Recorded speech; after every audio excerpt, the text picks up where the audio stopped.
അസ്സലാമു അലൈക്കും വറഹ്മത്തുള്ളാഹി വബറകാതുഹു. ഏവർക്കും എൻ്റെ വ്ളോഗിലേക്ക് ഹൃദ്യമായ സ്വാഗതം. ആദ്യമായി വീഡിയോ കാണുന്നവർ തുടർന്നും വീഡിയോ ലഭിക്കാൻ സബ്സ്ക്രൈബ് ചെയ്ത് ബെൽ ബട്ടൺ അമർത്തി ആളമർത്തുക. വീഡിയോ ഇഷ്ടമായാൽ ലൈക്കും ഷെയറും കമൻറ്റും ചെയ്യുക. ഞാൻ ഇന്ന് പറയുന്നത് മലപ്പുറത്ത് നിന്ന് കാണാതായ 2 ആഴ്ചയോളമായി കാണാതായിട്ട് ആ റുക്കിയ ഉമ്മ എന്ന 74-കാരിയെ ഇപ്പോൾ തമിഴ്നാട്ടിലുള്ള ഏർവാടി ദർഗയിൽ വെച്ച് കണ്ടുമുട്ടിയതായിട്ട് പറയപ്പെടുന്നുണ്ട്.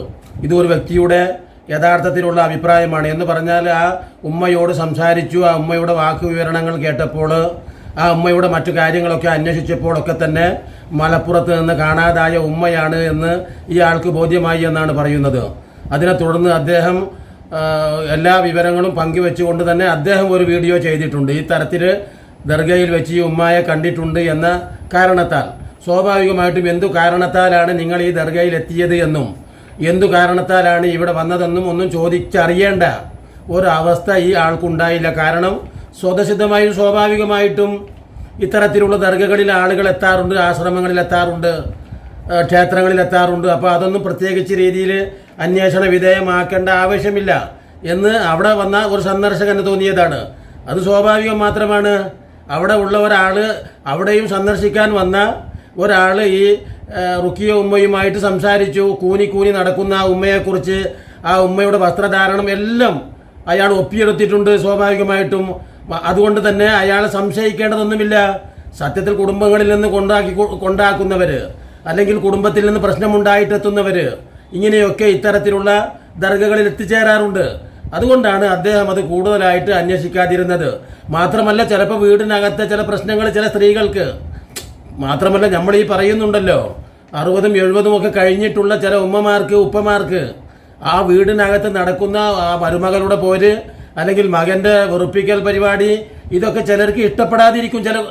ചില ഉമ്മമാരങ്ങനെയാണ്, ചില ഉപ്പമാരങ്ങനെയാണ്. ഇന്ന് കാണുന്ന നവലോകക്രമങ്ങളോട് യോജിക്കാതെ, അവരുടെ പേരക്കുട്ടികളുടെ പെരുമാറ്റം അല്ലെങ്കിൽ മക്കളുടെ പെരുമാറ്റം ഒന്നും ഇഷ്ടപ്പെടാതെ, ഒന്നും മിണ്ടാണ്ട് ഇറങ്ങിപ്പോകുന്ന ധാരാളം വയോധികരായ സ്ത്രീയും പുരുഷന്മാരും കേരളത്തിൽ മാത്രമല്ല ലോകത്തിൻ്റെ ഭാഗങ്ങളിലുണ്ട് എന്നത് സത്യമാണ്. അതുകൊണ്ട് തന്നെ നിങ്ങളിൽ നിന്ന് ആരെങ്കിലും ഈ വാർത്ത കാണുകയാണെങ്കിൽ നിങ്ങൾ ആ വീട്ടുകാരുമായി ബന്ധപ്പെടണം. മാത്രമല്ല, ആവശ്യമായ വിവരങ്ങൾ നിങ്ങൾക്ക് ലഭിക്കുന്ന മുറക്ക് നിങ്ങൾ ഇതിന് താഴെ കമൻറ്റിലിടണമെന്ന് അഭ്യർത്ഥിക്കുന്നു. ഞാൻ ഈ റുക്കിയ ഉമ്മയുടെ കുടുംബത്തിൽ നിന്ന് അവരെ തേടി ഇറങ്ങിയിട്ടുള്ള പരസ്യം ഞാൻ ഇതിൽ കൊടുക്കുന്നുണ്ട്. അതുകൊണ്ട് നിങ്ങൾ അവരുമായി ബന്ധപ്പെട്ട് ഈ കാര്യം പറയണം.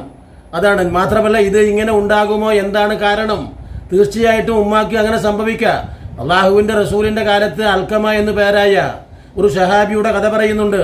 എങ്ങനെയാണത്? കാര്യമായിട്ടൊന്നും ആ വീട്ടിൽ ഉണ്ടായിട്ടല്ല. പക്ഷേ ആ ഉമ്മ പറയുന്ന ഒരു വാക്കുണ്ട്. അള്ളാഹുവിൻ്റെ റസൂലിൻ്റെ അടുക്കലേക്ക് അൽക്കമത്തിന് ഷഹാദത്ത് കലിമ ചൊല്ലാൻ കഴിയുന്നില്ല എന്ന വിവരങ്ങൾ എത്തിച്ചപ്പോഴാണ് റസൂലുള്ള ആ വീട്ടിലെത്തുന്നത്. അങ്ങനെ റസൂലുള്ള ആ അൽക്കമത്തിന് ഷഹാദത്ത് കലിമ ചൊല്ലിക്കൊടുത്തു. പക്ഷേ കഴിയുന്നില്ല. അപ്പോഴാണ് അള്ളാഹുവിൻ്റെ റസൂല് അവിടത്തേക്ക് ലഭിച്ച ഇൽഹാമിൻ്റെ അടിസ്ഥാനത്തിൽ ആ അൽക്കമത്തിൻ്റെ കുടുംബത്തോട് ചോദിച്ചു, ഇദ്ദേഹത്തിൻ്റെ മാതാവ് ജീവിച്ചിരിപ്പുണ്ടോ? ഉണ്ട് എന്ന് അറിയാൻ കഴിഞ്ഞു. അറിഞ്ഞപ്പോഴാണ് സ്വാഭാവികമായിട്ടും ആ സ്ത്രീയുമായി ബന്ധപ്പെട്ടപ്പോൾ അതിനകത്തുണ്ടായിരുന്ന പ്രശ്നം നിസാര പ്രശ്നമാണ്. എന്താണ് അള്ളാഹുവിൻ്റെ റസൂലിനോട് ആ ഉമ്മ പറഞ്ഞത്?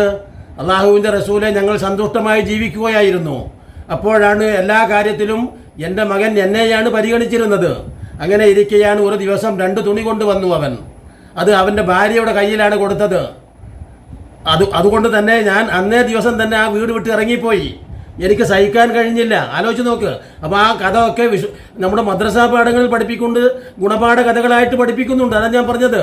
ചില ഉമ്മമാർക്കും ചില പുരുഷന്മാർക്കൊക്കെ 60ഉം 70ഉം കഴിഞ്ഞാൽ അവരെ സംബന്ധിച്ചിടത്തോളം കുട്ടികളുടെ മനസ്സാണ്.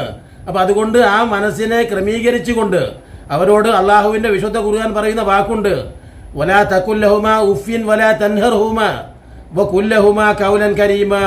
അവരുടെ ആ വയോധിക കാലത്ത് നിങ്ങൾ അവരെ മാന്യമായ രീതിയിൽ പരിഗണിക്കണം. എന്ന് പോലും അവരോട് പറയരുത്. ഇത് വിശുദ്ധ ഖുർആന്റെ പ്രഖ്യാപനമാണ്. ആ പ്രഖ്യാപനം നമ്മൾ അർത്ഥവത്താക്കിയിട്ടില്ലെങ്കിൽ, നാം പ്രായോഗികമാക്കിയിട്ടില്ലെങ്കിൽ എല്ലാ കുടുംബത്തിലും ഇതൊക്കെ തന്നെയാണ് സംഭവിക്കുക. അവർ വൃദ്ധസദനങ്ങളിലെത്തും, ആശ്രമങ്ങളിലെത്തും, ദർഗകളിലെത്തും. അത് സൂക്ഷിക്കണമെന്ന് പറഞ്ഞുകൊണ്ട് ഞാൻ എൻ്റെ വാക്കുകൾ നിർത്തുന്നു. ഈ വീഡിയോ നിങ്ങൾ ഷെയർ ചെയ്യുക. നിങ്ങൾ സ്വാഭാവികമായിട്ടും നിങ്ങൾക്ക് ഇഷ്ടമുണ്ടെങ്കിൽ ലൈക്കും മറ്റു കാര്യങ്ങളും ചെയ്യുക, സബ്സ്ക്രൈബും ചെയ്യുക എന്ന് പറഞ്ഞുകൊണ്ട് ഞാൻ എൻ്റെ വാക്കുകൾ നിർത്തുന്നു.